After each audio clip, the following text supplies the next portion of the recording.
po sa mga milyong-milyong bisita na pumunta, sa mga nag-sponsor. Ayan, sino unahin natin? Si Dada muna. Okay, Dada, wala pong iiyak ha. Okay, wish mo na po. Ako, una, my wish to my baby girl, Sophie. Lumaking mabuti, lumaking maayos, matalino, at masaya ay kagaya mo ngayon. I love you always, baby Sophie. And maraming salamat sa lahat po na nagdumalo, sa nagbigay ng oras para pumunta dito sa Bulacan. Lalo na sa aming mga mahal sa buhay, ang aking family ni Em, mga relative ni Em, and sa aking mga tropa, sa mga dati kong mga katrabaho.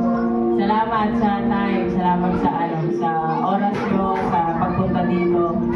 And sa pagkada din Em, thank you very much po. Maraming salamat. And I love you always, Sophie. Sinend ko kami sa'yo. Video na ngayon.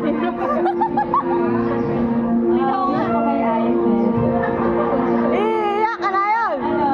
Lagi lang siya maging masaya. I-enjoy niya lang kung anong meron siya ngayon. At yung nakakanta siya. Kahit na lagi kami nag-aaway, alam naman niya na love ko siya. Ayun, maraming salamat po sa lahat po na nagpunta, sa mga talagang nag-effort, kila Marsandra, kila Mariel, yan, sa mga relatives ko na nandito, salamat. Sa family ko at kila Nanay Rose, salamat po sa pagpunta.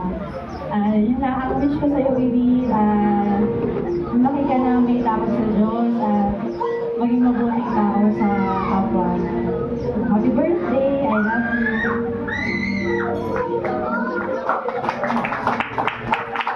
Napansin niyo po ba na parang naiiyak si Mami na sa laki na nagastos?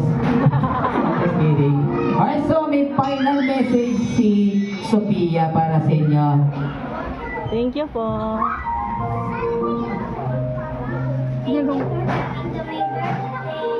Yay!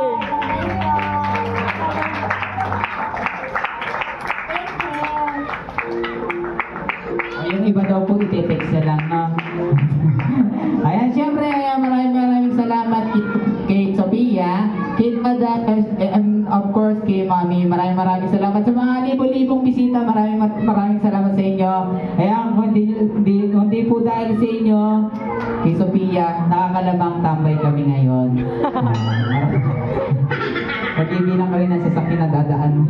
Ayan, maraming salamat, Sophia. Happy 6th birthday! Ayan, kay Sophia.